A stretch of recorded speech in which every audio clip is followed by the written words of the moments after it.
Hi everyone, how are you?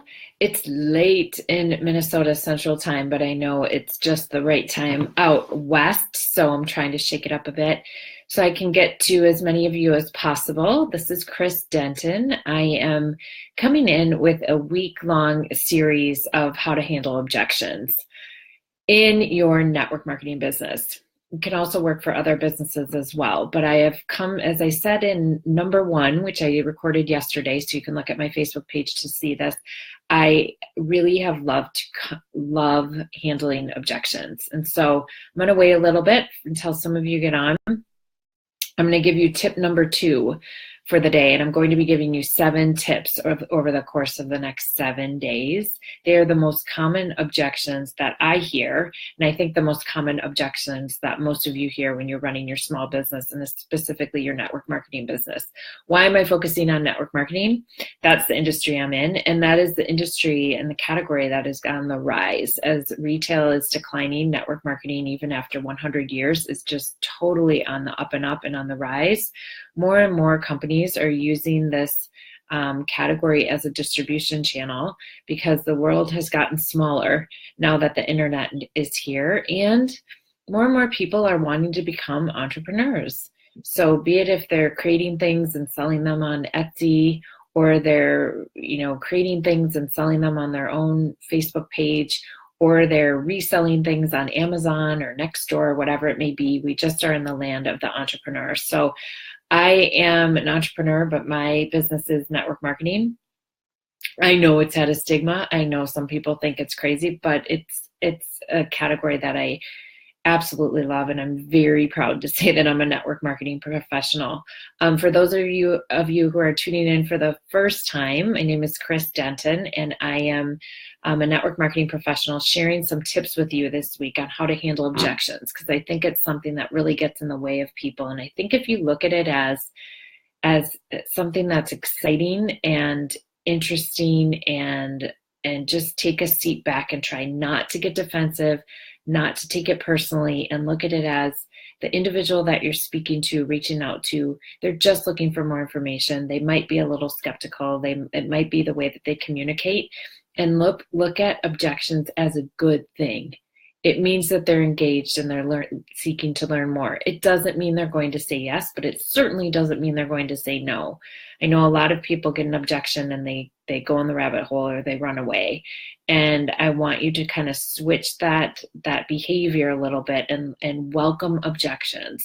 It's your job to kind of help people through that, but just look at it as somebody who's seeking to learn more information, okay? So, how to handle objections. Number 1 that I worked on yesterday was I'm too busy. I don't have enough time. That's one I hear a lot. So that was a good one. That was from yesterday. And today I want to talk about the one that a lot of you hear, and I hear a lot too, is I'm not a salesperson. I could never do what you do. I'm not a salesperson.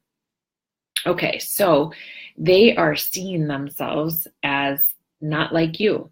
Okay, so what you have to do in this situation is identify with them, okay? Yeah, I know what you mean. I know what you mean. And like for me, I'm not a salesperson.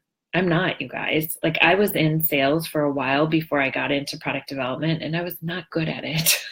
I was not good at selling, but I'm very relational. I'm very relational. I really like people. I really like connecting. I definitely like making a match and finding a solution for people. But I wouldn't say I'm a salesperson. I was stuck in a couple of sales roles, and I made like really great friends and long-term relationships, but I didn't necessarily, get the deal done. So I wouldn't consider myself a salesperson. But when somebody says that, that means that's what they see you doing. That means they also think that you have a business, you are the CEO of your business, therefore you have to be a salesperson. Okay, that's what they see. So I just seek to learn more, always. I always try to pause and seek to learn more. So identify with that person. Oh, I see what you're saying. I'm not, if you are a salesperson, you have to say something differently. I'll focus on that. But if you're not, you'd say something like, I'm not a salesperson either, but kind of tell me what you're envisioning. What are you thinking? And let them tell you what they see. Okay, now in my business, you could be awkwardly social and introverted and be very, very successful. Because in my network marketing business, we share videos and we invite people to webinars. It's in the tech industry. And so it's just very virtual. And a lot of it is done via sharing marketing videos and inviting people to webinars. So I would seek to learn, what are they thinking about? And then I'd say, you know what? Some of the most introverted people are on my team, and I have people who are, technology based, IT directors, have a very kind of shy, introverted personality, but they can get on social media, they can reach out to their network and share a video. Do you think you could do that? Would that make you uncomfortable? And kind of help them see the way. And that if you can be relational, I think if you don't like people at all, it's very hard to be successful at network marketing, right? Because you're dealing with a lot of people. But if you are introverted, you can be very, very, very successful at network marketing. You just have to be able to reach out to your network, and typically the company you're with will give you some kind of a guideline, some kind of a script and language to do so. And then you have to be relational, meaning, can you relate with people? Can you listen? Can you problem solve?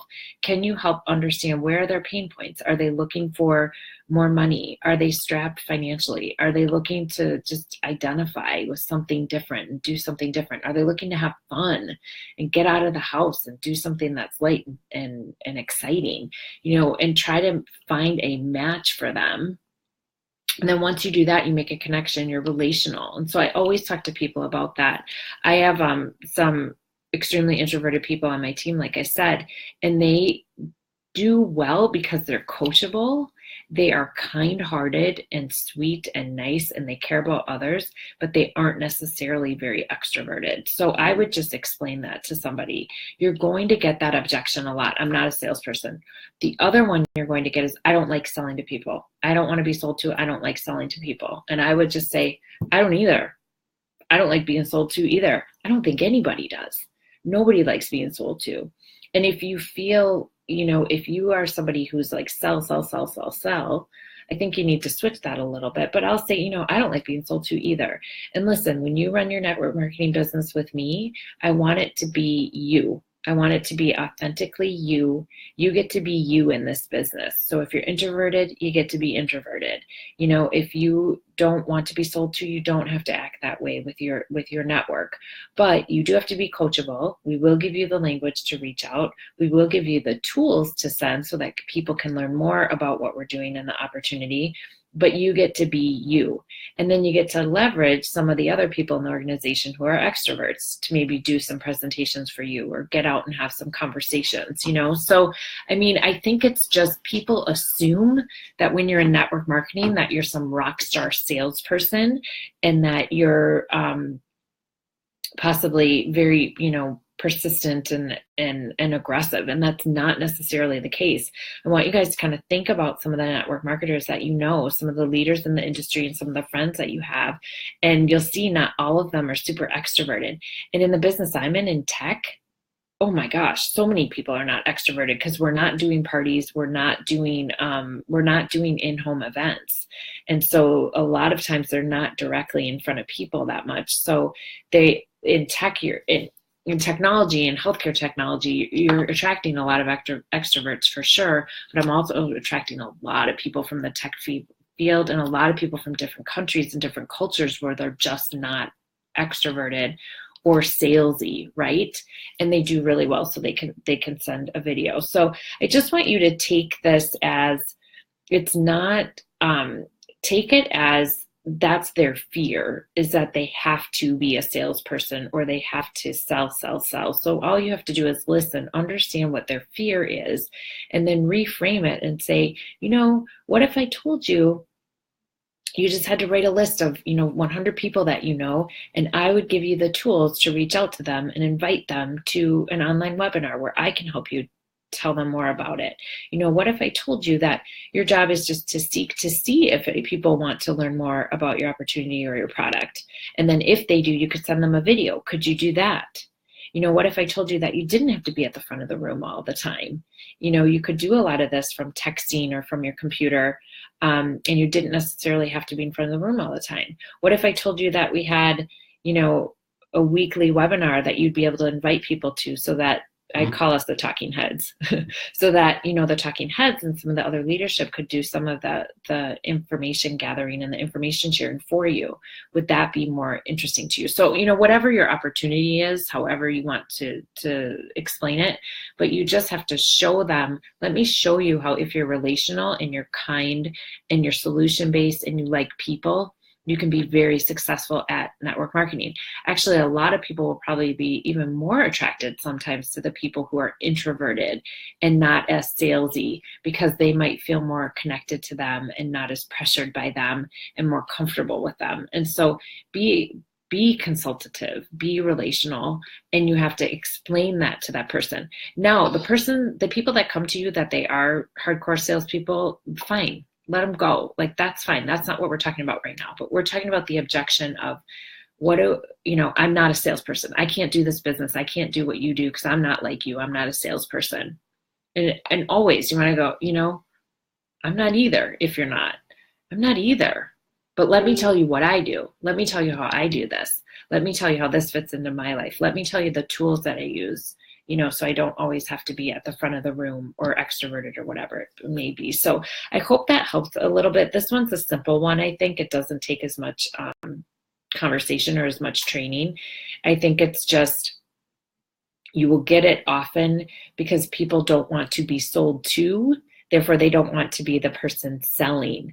And I'll tell you something, it's a lot harder for people to sell and talk about something that is theirs, that they're doing, than if they're doing it for somebody else. So I will bring that up because this is something I struggle with. I could sell all day for the companies I was working with, and whatever you were selling out there, I could sell it all day long to other people. But when I first started in network marketing, I had to talk about myself, and I was saying, please buy from me. Please join me in my company. I all of a sudden was like a shy little mouse.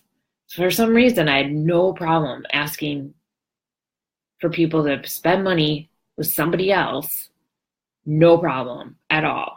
But when I was asking them to support me and my business, I was a shy little mouse. Why is that? That doesn't make any sense. I mean, I'm trying to build a financial future for my family and, get us out of debt and get us in a great financial spot. So why don't I deserve it just as much as the company that I was working for, right? Like, think about that, how we do that. And so sometimes I will have the conversation of, I'm going to tell you, you're probably going to struggle with asking for the sale or asking for the business for yourself, but I bet you could do it all day long for somebody else. Yep. I struggle with that too. I used to do that too. But I'm going to tell you something. You're looking to make a second income. You're looking to kind of right size your family and your financial situation. So I'm telling you, you deserve the sale. You deserve the business. You deserve to grow your team just as much as, and more so than the company you're trying to work for, where they're getting paid and you're not. So why are you so shy to sell yourself and have people buy from you when you can do it all day long for somebody else? That's something a lot of corporate people get stuck with, you guys, because they're like, well, I'm a salesperson, but I don't want to sell to people. But they can do it all day long if they're making some money for somebody else. And then the second it's making money for yourself, that we're just going to put food on your table and money in your checking account, you have a problem with it. So I struggled with that for about 3 years. I don't anymore because I believe so strongly in the product and the opportunity that I'm talking about. It is a gift. It is exciting. It is something that I cannot wait to share with everybody. I feel like I can't not tell you about it because it's that exciting. I want you to be a part of it if it's up your alley, right? But if I'm going to be an entrepreneur and be successful, I have to be very comfortable with asking people to join me, work with me, buy from me. And you need to do that too. You really do, because you deserve it. So there's a little bit of you that's going to eke out, and you're going to have to be not necessarily like a hardcore salesperson, but you're going to have some personal development where you feel really comfortable asking somebody to buy from your store and join your team. You deserve it. It's your time. So I hope that was helpful. Tomorrow, what am I going to focus on tomorrow? Tomorrow, I'm going to focus on the objection of, I don't know anyone. I don't know as many people as you do. I don't have a big network. So we'll focus on that tomorrow. So until then, have a good night. Hope these help. Bye-bye.